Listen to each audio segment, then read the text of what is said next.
Welcome once again to Zen Minded Men. We're your hosts. I'm Sensei Art Gulley Jr. I'm Sensei Vincent Ellis.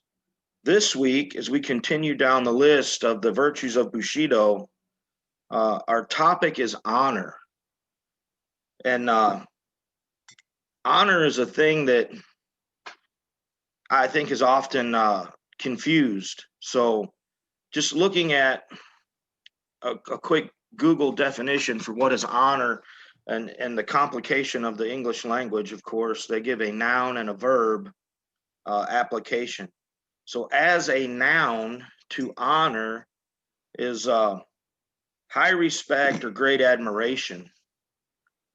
And secondarily, adherence to what is right. That's interesting because it's a noun, but yet they say adherence, which you would think would be a verb. Adherence to what is right, or to a conventional standard of conduct.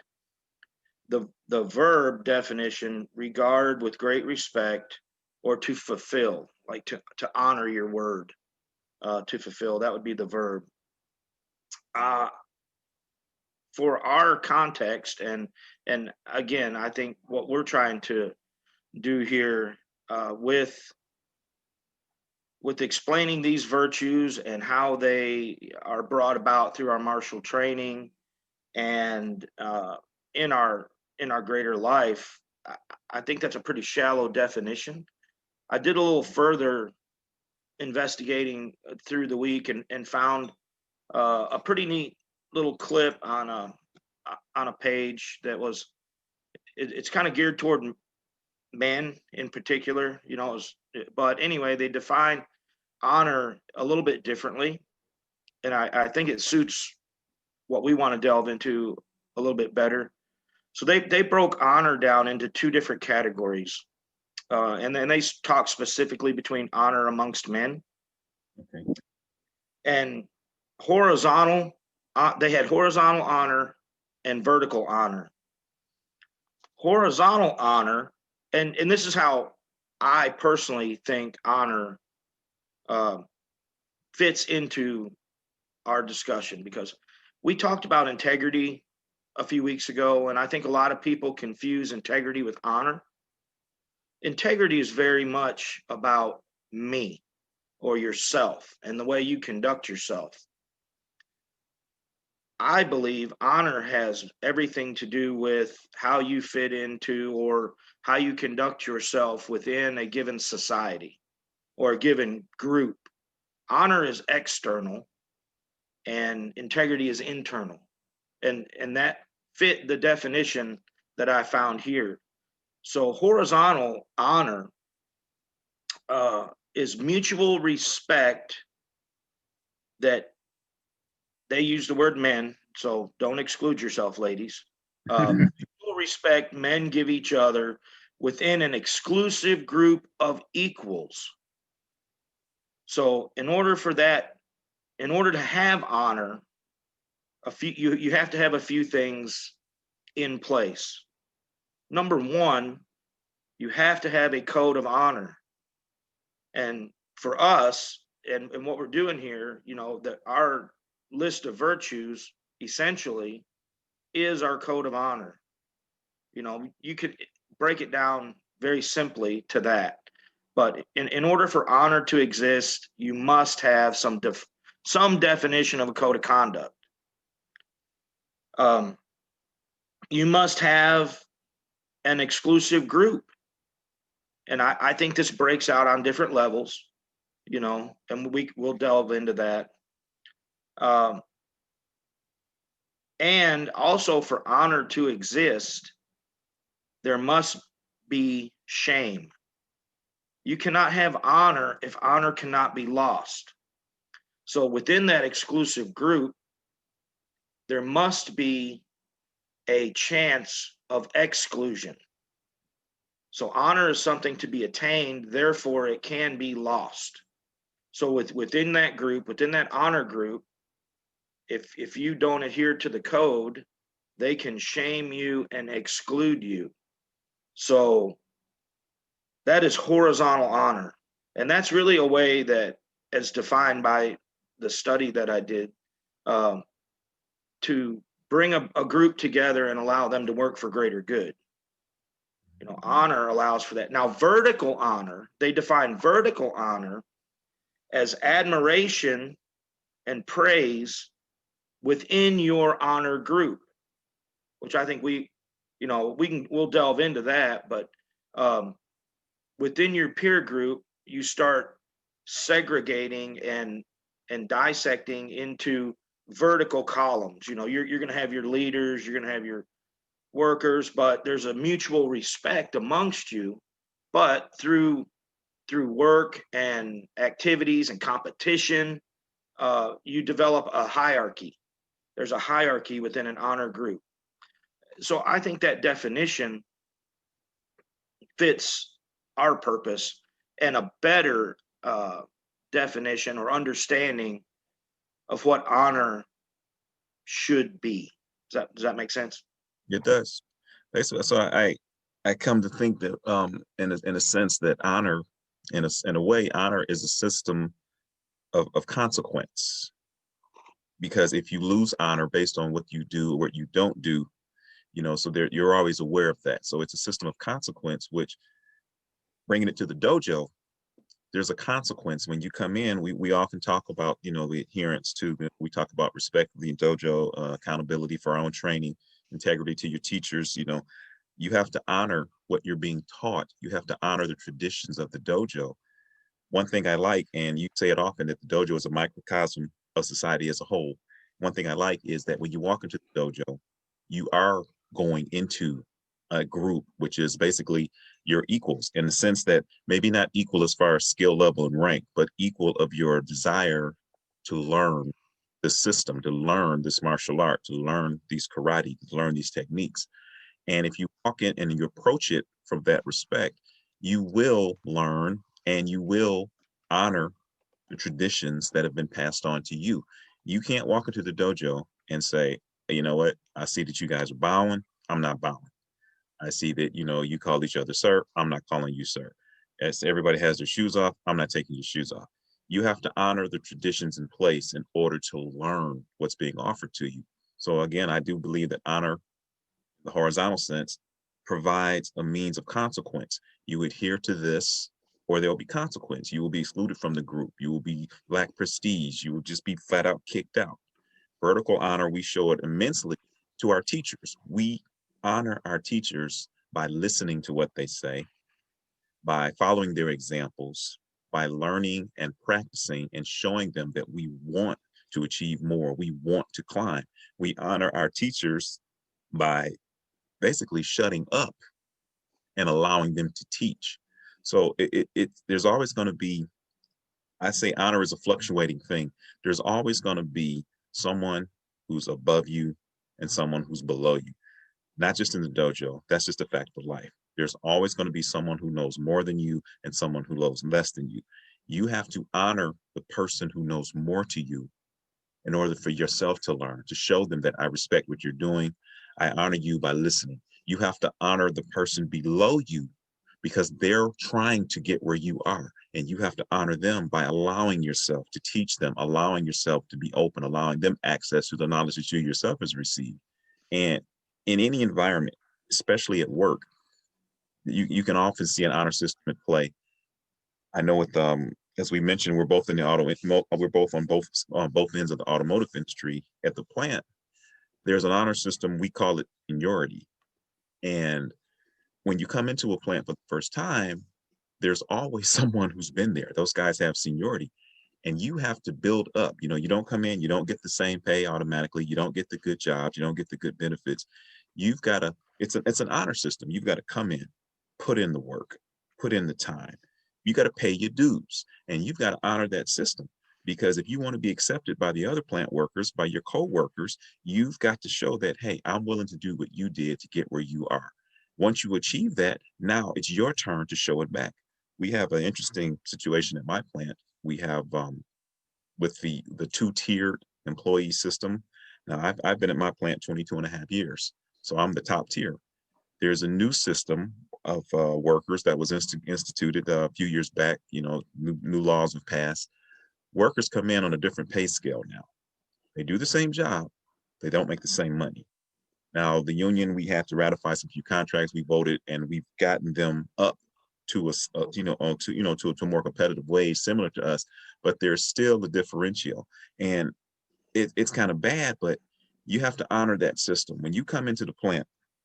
You got to accept the fact that these guys have been here longer than you. They've done more than you. They know more than you. They put in the blood more than you have. So you got to respect that their seniority. On the opposite of that spectrum, I've got to respect that, okay, this guy is coming in, I'm training him, but he's doing the same job as me eventually. He will never be at my level, but I've got to respect him. I've got to honor him by showing him the best way I can. I've got to let him achieve what he can. I've got to let him learn this job to be safe. I've got to honor both ends of it. So honor has to be given just as well as honor has to be taken. So again, honor is a fluctuating system, and it's a system of consequence. If I don't respect and honor who's above me, then guess what? I'm the man that's kind of thrown out. I'm ostracized. If I don't honor the traditions of bringing people up, then it's the same thing. I'm considered a bad teacher. I'm ostracized. From the dojo to the job, and even in your family, you've got to honor the way your family structure is set up. Vince, you and I are the head of our households. Our sons and wives, and your kids' daughters too, they have to honor that. They have to show us that honor. They have to say, hey, you're the head of our house. On our end, it's an honor for us to be the head of the house because I want to show my family that I appreciate the trust you put in me. By I'm going to go out there and work. I'm going to go out there and do everything I can to keep a roof on our heads, to make sure everybody's doing whatever. So you've got to honor me by allowing me to be me, and I will honor you by allowing you to be you. So within that system, there's a lot of fluctuations. The thing with the men being the head of the household, I think our ladies are often not included fairly enough in the honor system because the men may be the head of the household in terms of financial sense. But I believe the ladies, the moms, they're the head of the household in terms of the cohesion of the family. The moms are the ones that hold that glue together. The moms are the ones that put the kids in check and put the dads in check. Because my wife checks me all the time. And I've got to honor her attempts to do that, you know? And it's just, I mean, that's how it is in me. Now, in your instance, what I do you think? I agree with everything you said there. Those are excellent examples, and just I guess kind of working in inverse because what you're saying about the family dynamic is really important. And again, we have to look back at sort of the history of our culture in America. I'm probably gonna make some. I'm not gonna make many friends of the ladies here, but you know, with the rise of what we call women's liberation, it really blurred some lines. Like you're talking about men being head of the household. As Christian men, we know that God holds us accountable. At the end of the day, we're going to stand accountable for the results of our household. And it's as a man, that's part of your code of honor. You've taken that upon yourself, and within our peer groups, we agree.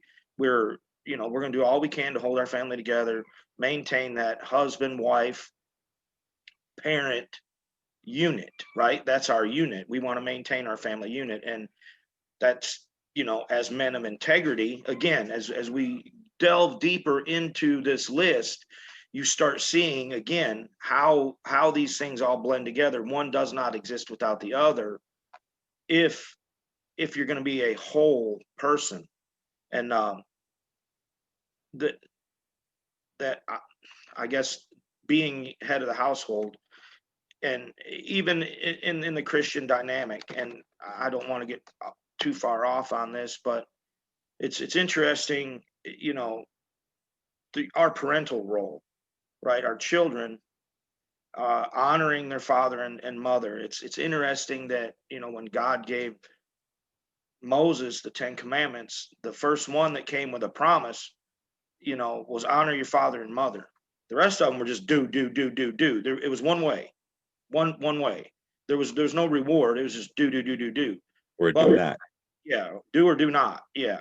But, the commandment that is honor your father and mother is, and then there's a promise. There's no if, it says honor your father and mother, and your days on the earth will be prolonged. So God obviously takes that very seriously, that role. But back to the ladies, and again, this just goes back to my fundamental values and my beliefs and how we were created. The best way I've heard it defined is men and women are equal in dignity. We are separate in function. Oh, I agree with that. So, women are not to be disgraced or put down. They just have different roles. And that's not to say they can't do anything a man can do. There's women out there that are knocking it down big time in corporate world, and some of them are forced to. There's some single women out there that are uh, raising their families and doing great. I just don't think that's the ideal. I know it happens. I just don't think it's ideal. I think the ideal situation is, if you're going to have a family, it's going to be a dad, a mom, and kids. Um, but honoring traditions, you mentioned also, um, in the martial art, it is so important. And I think a good example of that, you know, the way that what we know has been handed down has been very personal. We don't we read for an exterior knowledge in essence. Our interior knowledge comes through practice and application, and that's given from person to person. You don't read a book about swimming and go jump into the deep end of the pool. You know, you better practice. The martial art is very much that way. So there are a lot of traditions um, that have been handed down that we honor. We do things a certain way. Let Um, me let me circle back to something that I it's sticking in my craw when you say the ideal family dynamic. I think that, and this is me, and in adherence to one of the things my training has taught me is fluidity, is to adapt to a situation, and the situation dictates the response. I think that as society, we have to adapt to the situation of what the family structure is. True, we like to use the word tradition as, to me, tradition is something that has always worked until it doesn't. Traditionally, head of household, men, women, that kind of thing. But as our society moves away from that, from the so-called traditional form, and we see ladies are the head of the household, we see men and women together who are not married, yet they're raising their families together. Women who are not together, yet they're raising theirs. I think that we dishonor the concept of family by putting it in that traditional sense. If we continue to look and say, well, this is the traditional family, so any this family here, you mentioned, and I like how you said, ladies, they're killing it. Ladies are knocking it in the park. I'm the product of a single mom. My parents divorced when I was 6 months old. My mom, she took it, educated, she took it, got her degree and all that. I think that in a sense, we have to honor the tradition of family. To me, family is a grouping of people come together, love each other, connected by bonds of fealty or whatever, that are achieving a goal of growing together. If we don't look at these new situations of families, single moms, gay couples raising children. Now we all have our Christian beliefs on that. However, I can't impose my beliefs on you. I kind of disagree with that to a sense. But if I see a gay couple and they have a child, that child is happy, that child is adjusted, that child is cared for, and that child is healthy, I have to respect that family choice. They are honoring the tradition of family by bringing their children into the world and making and taking care of them. If I see, a dad by himself raising that, maybe it's not the ideal situation in the traditional sense. However, these are changing times, and if anything, martial artists taught me is you got to change with the times. A punch could be thrown 3,000 different ways You got to be fluid with it. I can't say I'm going to block a traditional punch. All I can say is I'm block a punch. It's just that simple. If I define it and put it in that little narrow aspect, I think we dishonor the concept of what we're trying to do as far as a block. If we take family and try to say, well, traditionally this and this, it's not the ideal. I kind of think we need to try to break away from that, because the world, we're falling by the wayside. One of the problems we have is we're so hung up on what has worked and what has been, that we're failing to realize that this could work and this could be. So I think that to honor the true idea of family, we've got to start letting down some of those traditional views of it, those views that have worked, those views that have been because of the situations at the time, and start accepting that, well, this is a different world. However, our ideas of family can still fit. And the ideal of family is making sure that you're taking care of one another and that you're prospering together. And that should be the system that we honor, as so much the physical manifestation of it. We should honor the spirit of what a true family is. I mean, that's my opinion on that. As defined in the beginning of our conversation here, though, I think I see where you're going, but I guess what I want to point out is honor has to do with your adherence to a code of conduct within a peer group. Mm-hmm. That doesn't mean I have to belong to your group in essence. Oh, no. If that makes sense. So, it's okay that we have differing opinions. It's okay that we have a different code of honor. What we shouldn't do necessarily is war over that.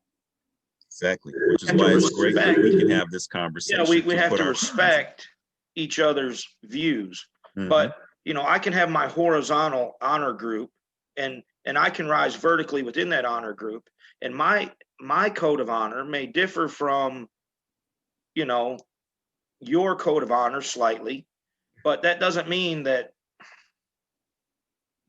your code has to influence my code or deteriorate it, or vice versa. I shouldn't try to forcefully push my code of honor on you. You're either going to be a part of my peer group or you're not.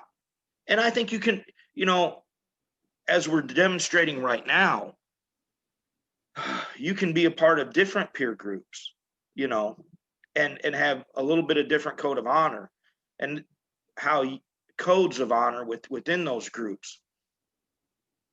How you live goes back to integrity. So some of our common peer groups, or the groups in which we honor. I was thinking about this yesterday from a martial arts perspective. Number one, people who do martial arts, you take the global community, it's a very small percentage. So one of our peer groups are those who study martial arts.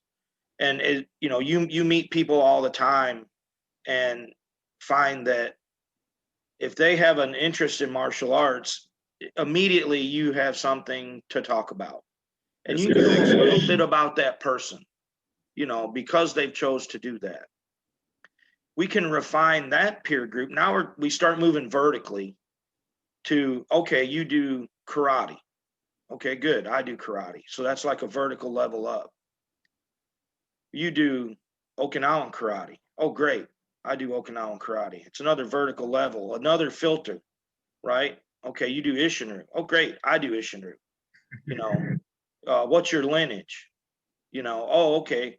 You're long, or you're Nagel, or you're, whatever. That's another layer or filter of vertical hierarchy within that peer group. And, we can talk about associations and whatnot, but I think the peer groups are a level of but they don't have to necessarily war. Again, you can be an honorable person. It doesn't mean that you have to agree with everybody, or everybody has to agree with you. They can have their honor, you can have your honor, But one important factor is honor cannot exist with anonymity. Honor cannot exist in chaos. You have to have a defined set of rules. There has to be adherence to those rules, and there has to be consequences for breaking those rules. So when people, for example, break down the family model, and again, I said ideal, right? I think the ideal situation, and I'm defining the ideal as defined by God. This is getting way more religious than I anticipated or than I wanted to, but ideal You're is honoring your by beliefs, God. though. Yeah, You're I honoring am. your beliefs. So Right. that this is a perfect example. Yeah. As defined by God in the beginning was one man, one woman. So that, and that's just me. And I've got, I know within my own family group, people who have an alternative family dynamic. I too, primarily my parents divorced when I was really young, three. My parents divorced when I was three. My dad was a part of my life. It was that we were separated by distance, and I spent the summers here, and and my mom worked hard as well. Uh, I'm a GM brat, so my mom worked for GM and rose through the salary ranks. So you're probably aware of that, how difficult that is working in the plant. She was a supervisor, general supervisor, back to supervisor. But for a woman to do that in that environment in the 70s and 80s was not easy. So she's one of them women's livers I was talking about earlier. But tough lady, tough lady. But Yeah, again, you not just to pointed say, out something really interesting. Let me get your thoughts on this. It's in a sense, isn't it funny how we honor our mothers, we honor our wives for their positions as our mothers and our wives. We honor the female spirit. Yet we dishonor the female spirit in the workplace by not saying women can make as much of us. You know what I'm saying? Isn't it curious how honor can flip? Oh yes, I honor you as a mother, as a homemaker, but as an executive, you don't need to be doing this. And it's a curious thing. And some people would say, well, we're honoring the system of pay, but you're dishonoring the spirit of the lady that you just honored a few seconds ago. I point that out there because like I said, we try to use this to spark seeds and conversation. What do you think? How do you attribute to that? I mean, what do you think how can we I'm always looking for words. How can we change that? How is it possible? How do you show honor in one situation yet dishonor in another? What do you think causes that? well, there's always going to be two sides to the coin, right? I mean, Mm-hmm. I personally, and this is just me, I don't have a problem with any woman out there making a living. If a woman's out there in the workforce, uh, regardless of the level, I work with ladies every day that are on the line doing the grunt work. I work with women in the office who are doing uh, working right alongside of me. We have women in almost every role uh, within our organization, and I don't begrudge or any of them. I think they do fantastic. Um, I guess I do think, this is me personally, when you can dishonor you can dishonor yourself, right? You cannot adhere to the code. You dishonor yourself, and your peer group judges you and or shames you, as was defined, and ostracizes you from the group. That's kind of how that horizontal honor thing works. You define the code. So again, if we're talking about the ideal, any woman that's out there knocking it down, raising her family, whatever, I'm a fan, and I praise you for it. Where I would, me personally, where I would start to, where my shaming, my judging, my as a peer, where I would start to have problems with a decision that a woman might make would be when she dishonored what I believe her creator gave her the abilities to do. If she chose to put career over family, career over marriage, career over what we were put here to do, or in some way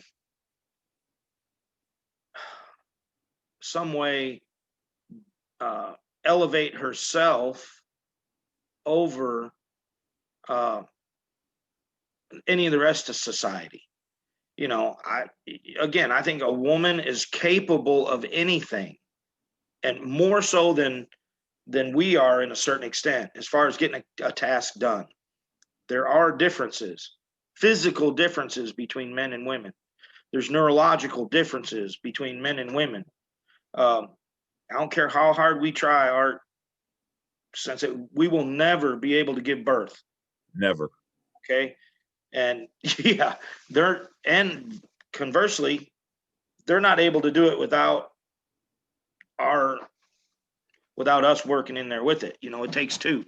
Or at least giving a part of ourselves, even if we don't put in That's the what I'm work, saying. at least Yeah, giving yeah. a product.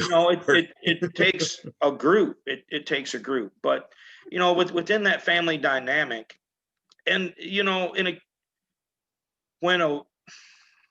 I've seen this happen in the case of single women with families. Priorities shift, and that goes back to your code of honor. You have to be able to prioritize within your code of honor. So a lot of, not a lot, but there are instances where, and this happens to men too, so I'm going to throw them in the bunch. When your career takes precedent over your family, you're starting to, if you're in my peer group, you're starting to lose respect, right? I'm going to start shaming you a little bit, because we've used the I know you brought forth the movie A Few Good Men a couple of times in past, and in honoring our soldiers and them standing on the wall. That movie was on this week, and I happened to watch a portion of it. And again, just to steal a line from there, when they're questioning the young men in their first initial meeting with the lawyers and the two men on trial, why did you do what you do? And he's like, they broke the code. And it was confusing to, the attorney character, because he was a man, maybe didn't have as much honor as he should, but the Marines had honor. And he was like, the code, what is the code? Unit, core, God, country. Core, God, country. Unit, core, God, country. Right? So that was their honor code. And they had priorities. First is the unit. Second is the core. Third is God. Fourth is country. Whenever you make a decision, you just bang it down the list. Is it going to hurt my unit? Is it going to hurt the core? Is it going to, does it honor the unit? Does it honor the core? Does it honor God? Does it honor the country? You need to define, I think people need to define their values and develop a sense of honor. Well, define your values, find people that share your values, and create your peer group, your honor group. And then you have to hold each other accountable. We talked about accountability way back. Without accountability, there is no honor. There's no honor without accountability. So there again, you start seeing this. So for myself, my unit is my house. That's my unit. My wife, my children, my extended family, so to speak. My grandchildren, that's my unit. My core is my community, and of course, God is God, and my country is the United States of America. So I would rearrange those a little bit, but mine probably it would be God, unit, core, country. God, unit, core, country. But that's me. But I, you see how that all lines up together, Right. and Totally. even our unit, we kind of talked about that vertical hierarchy within the martial arts community, how that works. Our unit is like our dojo mates. Our core is Ishinryu karate. Does that make sense? Totally. I'm going to do a slight shift here because I like what another point that you brought up about honor is that it's a system of consequence. And it's peculiar to me that our judges, who are the meters of consequences, what do we call them? Your Honor. Yeah, exactly. Yeah. It's kind of interesting that because when you think about it, a judge should be, well, the law should be the law should be blind. It should be fair and unbiased. We all know how that goes. That's just the way of the world. We're trying to change it. But I think it's very interesting that Your Honor. We very seldom say, we don't say judge, judge, judge. We say Your Honor, because when you look to the judge, he has to be a man of honor because he has to be able to weigh the evidence, listen to the pleas, and based on his honor system, his belief system, his adherence to the law, his knowledge of the law, he's got to decide the fate of a person's life. You have to have the utmost amount of honor for the system from which you're judging from, the system in which you live, your community, and all of that. And I just think that it's what you said earlier. It is easy to lose sight of what honor really means because we kind of throw that word around a lot. One of the things, me in movies. I was watching Troy, yeah, the one with Brad Pitt, Hmm. and there's a scene in there where the two brothers, Menelaus, his wife, she takes off. He comes, talks to his brother Agamemnon, and he tells him, he says, "Have I ever asked you for anything?" He says, "You're the elder, you reap the benefits. Have I ever asked you for anything?" And his brother, he says, "No, you haven't. You're a man of honor." And that struck me kind of interesting because he says, "You're the elder, you reap the benefits. This is the way of the world. Have I ever asked you for anything?" And he says, "You're a man of honor." His older brother tells his younger brother that. And to me, that's kind of interesting how when you say you're a man of honor, he's a man that accepts his place in his society and he's achieved greatness within himself, but then he still honors and respects his elders. And I think that's a great example of we're lacking in terms of honor in the world today. We go this is voting season, so of course we talk about our politics and everything. And like I said, we've often voiced our opinions on Trump and where our party stand and all of that. But I think in a sense that regardless of what I feel for the man, I have to honor the office of the president. I have to at least show the respect that, now whether that man is doing a good job or whether I agree with what he's saying, I have to honor the office by at least giving him the benefit of the doubt. And not just with our president, but with any of our politicians, whether I agree with them, whether they're Republicans, Democrats, independent, whatever. I think we've lost sight of how do you affect change? How do you spark a dialogue without showing honor? You've got to hold yourself accountable for your decisions. You want to be a man of integrity. You've got to respect another person's thought. All of these, how do you honor your belief system? How do you honor your core group if you don't honor someone else's? One of the things, the men of honor, people always say, "Oh, it's an honor to meet you. It's an honor to meet you." That Yeah. I always think that's kind of when someone says that, "Oh, it's an honor to meet you." When people say that to me, it makes me feel really good, as if to say that I'm someone who's, for whatever reason, my knowledge, my moral fiber, whatever, they are pleased to welcome into their little part of the world or whatever. And I think that automatically makes me want to stand up more, want to be more accountable, want to be more respectful. Just that simple word, it's an honor to meet you. It's an honor to make your acquaintance. And I think that if we deconstruct the word honor and if we actually look at it in terms of the vertical and the horizontal, we would see that it's not really that hard to be a person of honor if you just get your ego out of the way and adhere to your own personal code of ethics. You know, if you're an accountable person, if you're showing integrity, if you respect others, you can be a man of honor, a woman of honor, a child of honor, whatever. I think that, and thoughts get racing in your head too fast. I think that one of the things that we need to bring into our education system, we teach, students, they should respect and they should learn.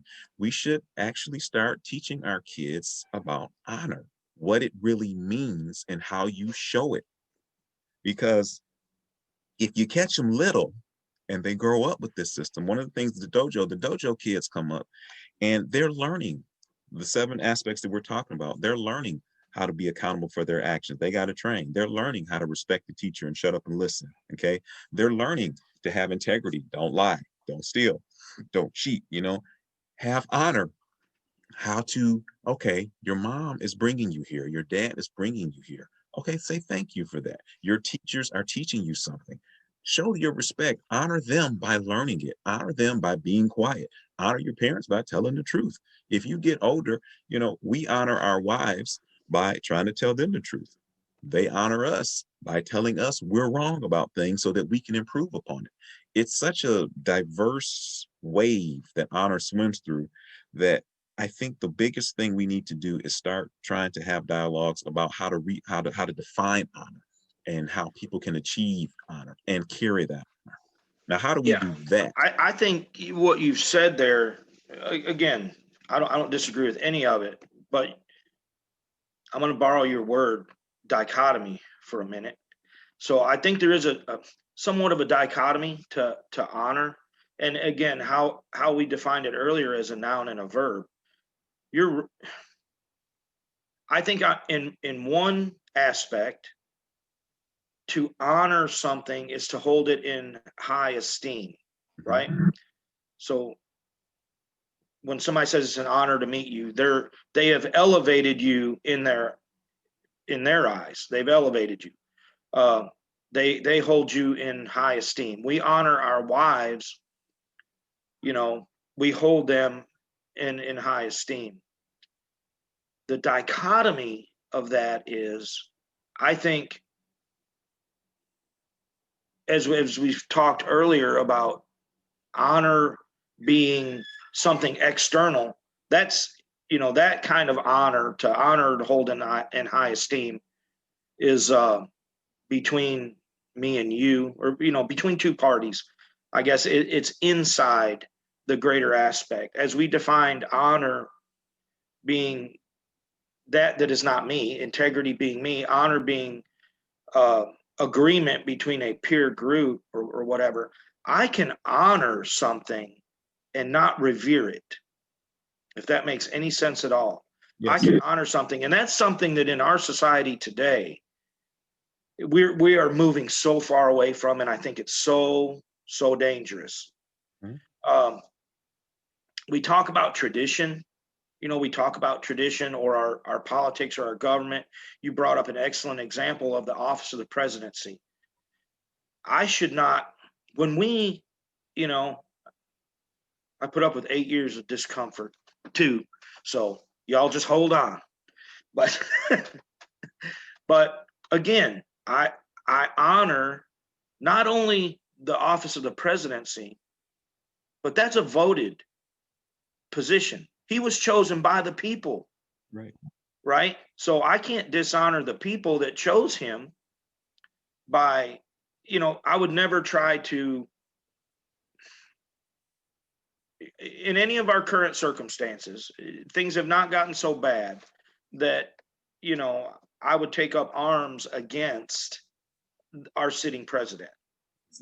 Things have never gotten that bad in my lifetime, and I thank God that they haven't. But here's a real recent thing that I kind of want to bring up, and I think it's relevant. When we talk about honoring and not revering, um, we need to honor our history. We really need to honor our history. Uh, in the dojo, we honor those that came before us. Some of them, were good people. Some of them maybe weren't. You look at, we study Okinawan karate. There were atrocities on the island of Okinawa during World War II. They lost like 2/3 of their population during the American invasion. That was terrible, but we shouldn't lose sight of that and what happened. And we now reap the benefits because of it. The Okinawans are reaping the benefits now, but during that time period, it was horrific. It was horrific. There's images of people, literally jumping off cliffs with their children. In America, we need to honor our heritage and our history. And there are some dark, dark times in our history, all the way back to the beginning. When the Europeans first arrived and the atrocities against the indigenous people, and slavery is, however, it being atrocious, if we simply try to ignore it, where they say, forget your history, you're doomed to repeat it. You can honor that. We should be able to talk about it. We should be able to converse about it and glean knowledge from what happened. So we've had in the last year or so this attack on our history, and in particular the Confederacy and its monuments and all of this stuff, or anything that even our founding fathers, George Washington, Thomas Jefferson, they were humans. They were humans. They did great things. They did some bad things. That was the times in which they lived. I just think, again, in the sense of honoring tradition, or you can have honor, and that goes back to those different peer groups, right? We were talking about different lifestyles. I may not agree with certain lifestyles, but that doesn't mean I can't revere them. You're right. It is a kind of a wave. We're going to move back and forth between what I hold dear and my code, my personal and my peer group's code of honor, and their peer group's code of honor. I can still have respect for them. I can respect their right to choose and do as they wish, and not try to destroy them, or not try to degrade them. Does that make sense? It does. One of the things you mentioned, which to me, and again, I'm hoping I'm not offending anyone of my color group, I have a problem with tearing down old monuments to the South. I don't agree with the politics of the Confederacy, for obvious reasons. However, I'm of the mind that if you tear something down, you forget it. I want my child to see that statue of that general who was a slave owner. I want you to see that, because this is where we've come from. This is what we fight against. This is why you have to hold yourself up in the world, so that people like this cannot put you back down. If you erase the history, if you stop talking about all the bad things, you're going to lose sight of that, and they're going to repeat themselves. Case in point, we are now openly discussing the abuse that people of minority have faced at the hands of law enforcement. There are thousands upon thousands of wonderful police officers out there, but there are a bad few. There are bad police officers. We are talking about this now.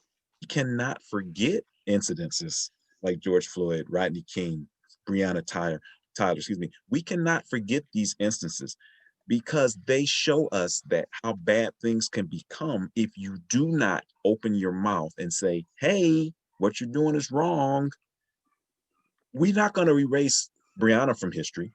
We're not going to tear her out and not and forget her. She has to be remembered, just like we have to remember what the Confederate flag was, so in our minds we will know what it stood for. So if someone says, "Oh, that flag," you can say, "Well, what is it about that flag that bothers you?" And then that can spark a dialogue. There was a time where there was slave ownership. There was this, and that. Really? Wow. Then you can wonder, well, why do you have this flag up? Then you get a chance to say, well, I have this flag up. I don't agree with those aspects of the society. However, I do agree with the economic this or that or whatever. Okay, we've just sparked a dialogue. Okay, I'm honoring your beliefs by asking you. You're honoring my beliefs by explaining. We're meeting a common ground. Okay, you 100, 200 years ago, you would be a slave owner, and I would probably be the one getting your dog right now. You know what I'm saying? Now, flash forward 200 years, we're sitting here connecting with this wonderful technology, talking about the very things that, and our rights should make us not even want to talk to one another. If I didn't learn about my past, and if you didn't learn about your past, how could we have a present and a future? So I think it's the worst thing you can do is to erase your history. I think that everybody needs to know the true history of what America is about. Every Black, white, Asian, Latino, indigenous person needs to know the history of where your country came from, what was happening, the atrocities that were committed. Let's face it, the Holocaust is never forgotten. It's mentioned constantly.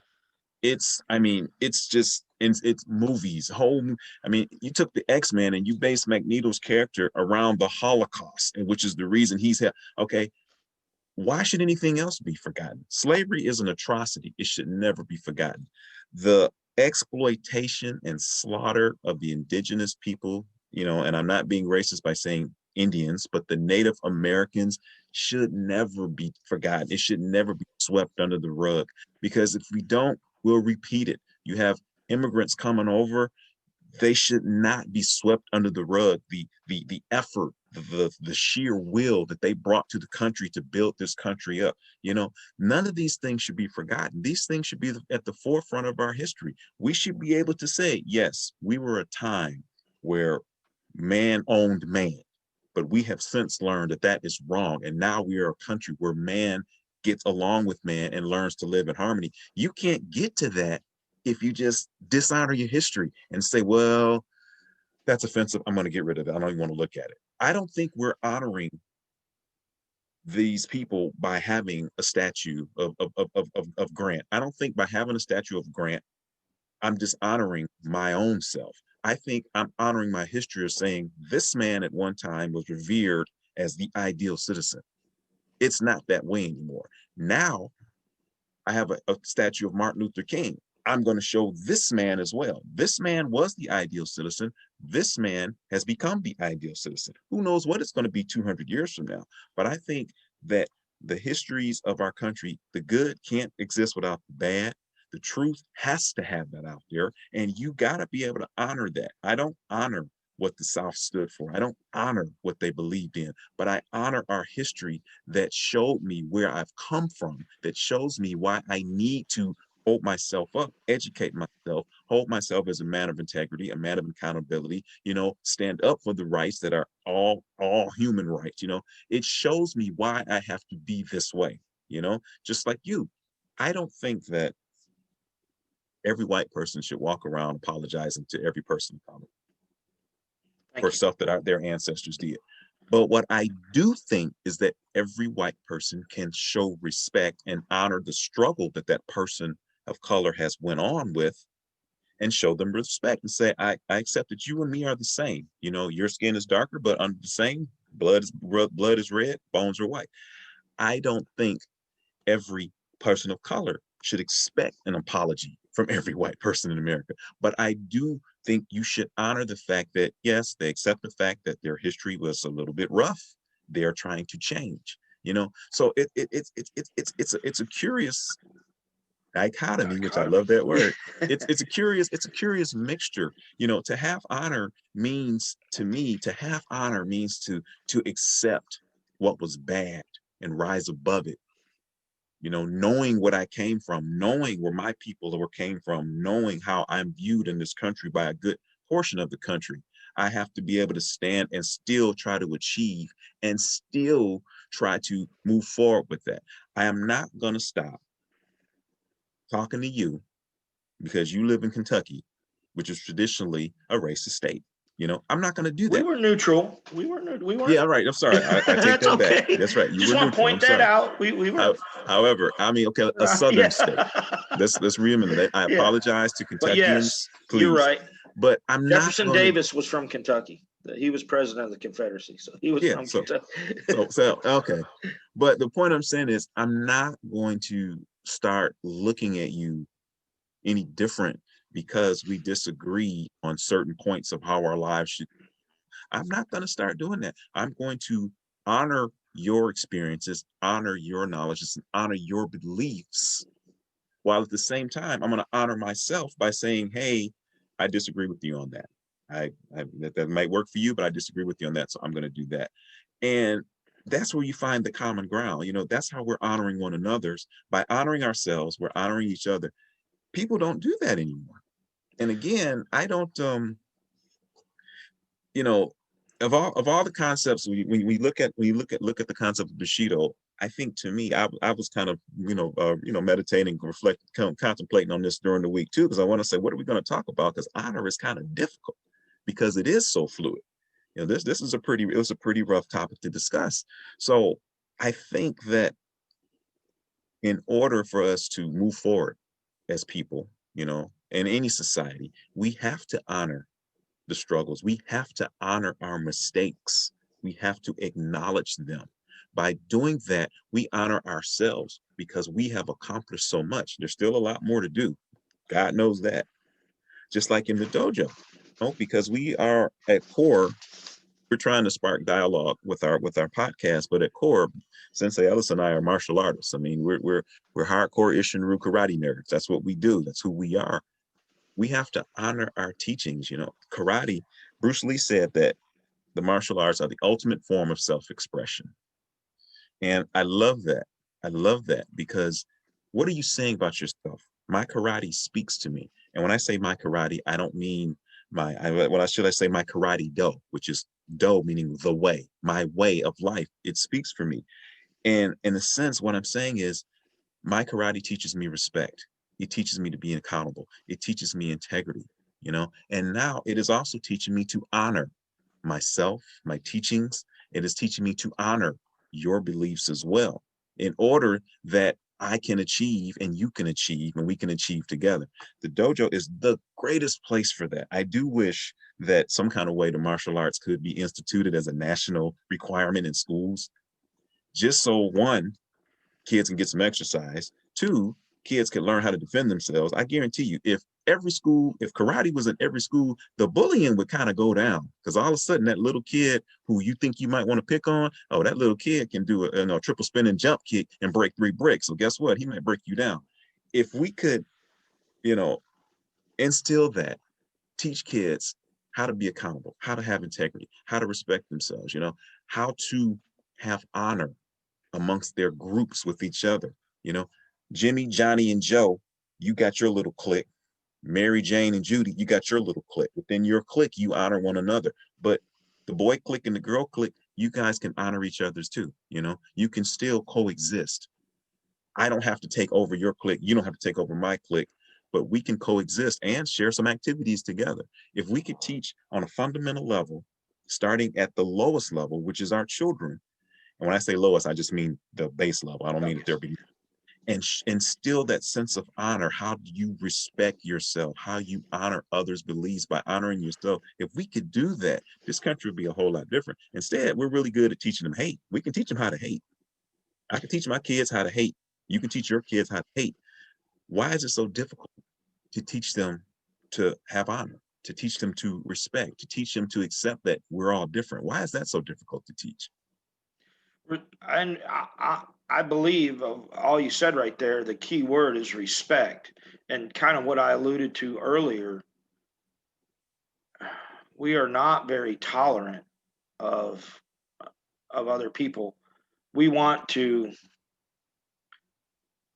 you know, it's difficult, but again, staying within the confines of how we've defined honor, um, it's an adherence to a set of values. My values may differ from somebody else's values. My peer group develops and sustains a sense of honor based on our values. That doesn't mean that I can't respect yours, or at least not disrespect you for yours, and that's but that all comes about with, again, honor cannot exist without shame or accountability. And we're in a culture where those two things are deemed intolerable. Yes. I can't hold you. I can't, number one, I can't shame you. Right. That's, we go back to the bullying, but cyberbullying is basically shaming or whatever. And I'm not talking about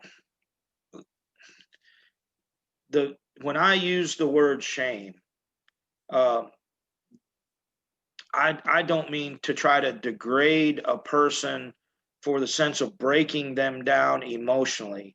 I'm talking about bringing to the forefront the fact that you're not adhering to our code of honor, our code of conduct, our defined limitations, or but an example of what we might do in our society today. And I heard this example earlier this week on another podcast, but fat shaming.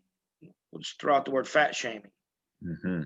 Why is that not acceptable? I'm getting somewhere with this.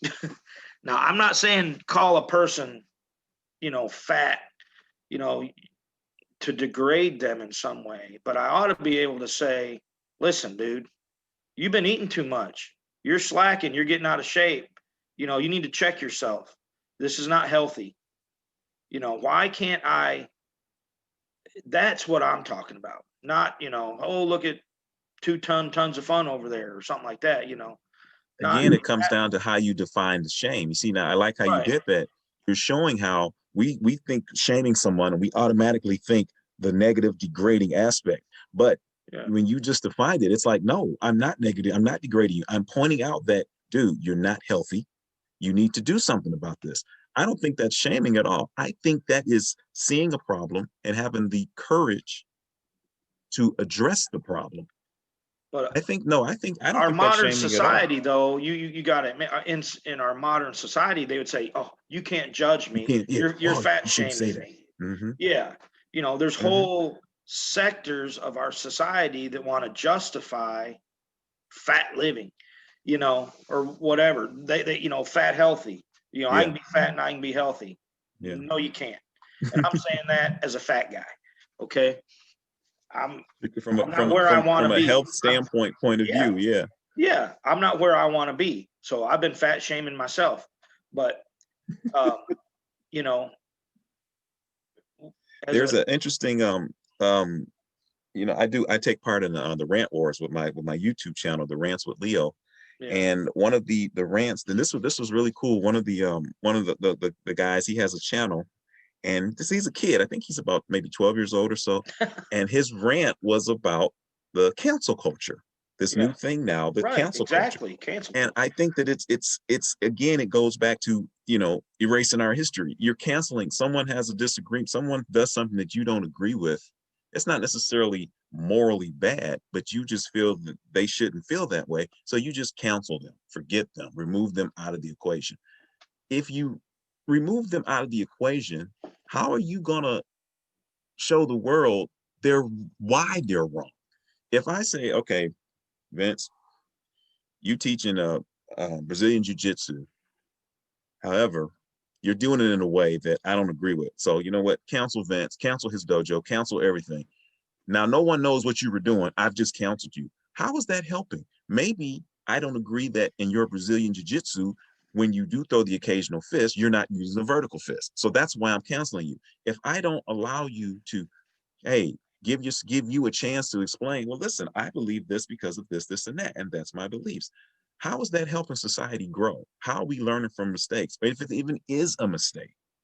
The whole the fat shaming and skinny shaming and everything Yeah. shaming. We've gotten to the point where before everyone was afraid to say anything. I mean, everyone said everything. Now we're gotten to the point where we're afraid to say anything. We went from one extreme to the next. What happened to just meeting in the middle? Okay. Right. I see a person. One of the things I do is I see a lot of times I see when you're talking about weight in my neighborhood, I see every morning, I see a lot of overweight folks. They're out walking. They're out walking. Good for And them. I see people laughing. I hear people at the plant. When lunch breaks, a lot of people walk around the plant. I used to do it myself until my hip decided to wear out. But a lot of overweight men and women, they're walking. And then people say, man, look at that big old horse walking. And I'm like, why would you say that? They're walking because they're acknowledging that they have something they want to change. Why would you shame that person for doing that? Where's your honor? How are you honoring their effort? How are you honoring yourself? When I see an older person out walking, you know what I say? I said, man, when I get that age, I hope I'm still able to do that. When I see an extremely overweight person out there trying to jog, and even though they're sweating, and you know what I'm saying? I'm saying, man, there you go. Get out there. Make that effort. If you can do it and I see you're struggling, there's no excuse for me. I'm gonna honor your effort. And then I'm gonna honor myself by taking my effort. How can you sit and degrade a person who's trying? I don't get that. How can you degrade a young girl because she wants to learn how to play basketball and she wants to be a professional basketball player? How can you degrade her for that? How can you degrade a young man because he wants to be a ballet dancer? So what? It's a skill. How can you degrade anyone? Okay. I just it bothers me, and we take it back and forth. You know, the homosexual question in our community is a hot topic. There's people who agree. Obviously, I have my Christian beliefs on it. I personally don't understand it, but I'm not going to shame you and dog you because you're living a life that I don't agree with. I'm going to tell you, well, I don't agree with your lifestyle, but hey, you're happy, you're a part of society, you're not hurting me in any way. Okay. People drink. I don't drink.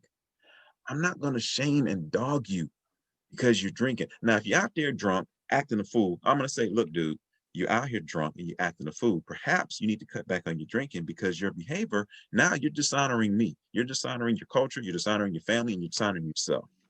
You know what I'm saying? People Yeah. are smoking. Oh my God. I did a rant on it about I this saw that. weed. Oh, I am so tired of America's obsession with marijuana. I'm so tired of every car you go by, there's puffs of smoke. I don't care. They legalize. I'm so sick of it. I feel that way about cigarettes as well. So people, if you smoke marijuana, don't think I'm picking on you. Here's my thing. If you want to smoke a little marijuana, fine. In your house or whatever. Why is it all of a sudden that the accepted norm or you have to be high? You want to go to a party? I gotta get my buzz on before I go to this party. Why? You're dishonoring yourself because when you get your buzz on, half the time you're going to act crazy. Now you're going to dishonor your family because you out there acting a fool. Guess what your son out there doing? Why does this become, and why is it wrong for me to say, stop smoking all that weed, man? Why is that wrong for me to say that? What's that Shouldn't be. considered? Weed head shaming? I don't I don't know what part of this country got twisted off where every little thing we say, if we, but how you call it? What, I don't know when constructive criticism became bad. Became cancel If I'm culture. doing something wrong, you tell me in the dojo. If you're doing something wrong, you're gonna get told. You're not gonna get shamed. You're gonna get told. If you're told enough and you don't do anything, then you're gonna get shamed. If they honor you by telling you what you're doing wrong and you dishonor them by ignoring you, there's a consequence for that. You're gonna get your ass beat down. I think society has to be the same way. If a person is doing something wrong, we should have the ability to honor ourselves, honor our communities by saying, hey man, what you're doing is just wrong. People racing up and down the streets, blasting the music. I should be able to say, hey man, maybe turn your music down a little bit without fear of getting shot for saying something. You know, it's just the world is just turning in a way that we're losing all accountability, we're losing all respect. And because of that, people are losing the courage to stand up or say anything. You know, we're losing our honor, not just for the world. We're using our honor for the right to be humans. We're losing it. We're just, I don't know what we're becoming, but it's just not good. And we got to change, man. Now, as Well, you know, I always like we're to ask you, breaking, how do we come back from that? yeah, we're breaking down uh, uh, the what society would have us do is break down all these barriers that really define our honor. You know, as we pointed out in the beginning, honor cannot exist in anonymity. You have to Mhm. have constraints. You have to develop that code. And in a society that would say, I can identify myself as a female if I want to, you know, I'm an ugly woman. But if I want to call myself that, society would have you say that's okay. You know, to me, that brings dishonor upon what I am and how I was created. You know, I have all the physical attributes of a man. To me, that's crazy. That is just crazy. Um, but I totally do not understand the whole non-binary. I just, and I'm boy, not yeah, offending anyone who may identify that, but I personally don't understand it. I'm trying to understand it. I look in the mirror, I have man parts. I'm a man, that's it. you know? Now, Yep. you look in the mirror, you have lady parts. You're a woman. If you're a lady with lady parts who wants to identify as a man, well, okay, how do you do that? Because you're a lady. If you're a man who wants to identify as a woman, how do you do that? You're a man. If you want to I don't identify as a understand it. bird, I'd really like to see you jump off that roof and Yeah, fly. yeah. And It I'm not doesn't I'm make not it true. shaming or Just because I disrespecting, but verbalize I don't something, understand it. yeah, just because I verbalize something doesn't make it true. You know, we go back to what is people don't want to acknowledge even the constraints of nature, Mhm, physical laws, you know, let them deny gravity, see if they levitate. I mhm. don't think it's going to happen. You Don't know, think. you can identify as it, it just makes me crazy. But there again, without accountability, you know, without rules, and we're talking about constructive criticism, and we talked about the various layers of vertical honor within a horizontal peer group and the aspect of shaming. How I do that depends on the level of the group that I'm speaking to, right? I shouldn't talk to a stranger about their uh, whatever their weakness may be or what I view as a weakness, whether it's their weight. You know, I shouldn't be out telling a stranger on the street. And then you brought great examples of wanting to. Now I could acknowledge in a positive manner a stranger for great effort or whatever. Hey, glad to see you're out here exercising. Great, great, great. But the stranger in front of me at McDonald's that orders two Big Macs, three large fries, and a Diet Coke and weighs 350 pounds. I shouldn't verbally what's wrong with you? Are you trying to die of a heart attack? Or do you realize I hope you have your own medical insurance because I don't want to have to pay your bills. I shouldn't be doing that stuff. But how I deal with people within my own peer group, I might say that to somebody I'm really close to, you know. Definitely, So definitely. the levels of shaming, we'll use that term shaming. The levels of shaming or the words that I use, the techniques that I use are going to change depending on my influence within that given group. Right. So it's the Coming on, dynamics change for sure. The dynamics change. we're approaching the 90-minute mark. So Yeah. I hope that as you can see, even with me and Sensei Ellis, who are two very direct people, the topic of honor is a difficult one because we're trying to define what it is and we're trying to see how we can use it. So, Sensei, you want to take us out with your final thoughts? Yeah. Again, just kind of bringing it back home to number one, the definition. In order for honor to exist, there has to be constraints. You have to have a code of honor. You got to stand for something. You have to stand for something. And in order for honor to exist, there has to be an honor group. You, that's your peers, the people that you choose to share your life with and have like values. And also, there has to be something that can be lost. There has to be loss and gain. So the loss, it brings, that's where the shaming comes from. In order to have an honor group, you must adhere to the code and be a part of that group. Honor can be lost when you break the code and your peer group pushes you out. That's that shaming aspect. Within the honor group, you should aspire vertical growth. You want to have admiration from your peers. So that's going to drive you to do better. We see all of that in the dojo.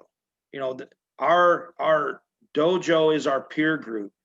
We have codes of conduct within the dojo. We have set curriculum. Within the martial arts community or within a dojo, the hierarchy sorts itself out very quickly.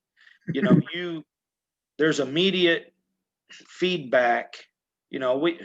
For us, it really comes out as a physical attribute. But even within kata, you see people doing kata very well. You know who does it well. You know who doesn't do it as well, or does it at least to the best of their ability, and those who need work. But the expectations are very clearly defined within the dojo. The expectations are very clearly defined. They're less defined in society, but they don't have to be. You got to make it clear in your own mind. And speaking from a society, to honor something doesn't mean I have to revere it. I can respect without revering. I can respect the history. I don't revere. Just another historical example. I can respect Malcolm X. I can give Malcolm X honor, although I don't revere what he did. Kind of the same way we talked about the Confederacy and the history. I can honor those that came before me and had the courage to stand for their beliefs, but although I don't revere their beliefs. Makes sense. And on that note, we want to thank anyone listening for honoring us by listening. And we hope we've honored you by providing something that will spark conversation and, on your own personal journey. So as always, thank you so much for listening to us. And Sensei Gulley saying have a good weekend, and we'll see you next time. Sensei Ellis, also, I want to thank everybody for their time. And again, always look to yourself. This starts with you, and define your code of honor, and look around you, define your peer group, and just try to make the world a better place. We'll see y'all next week.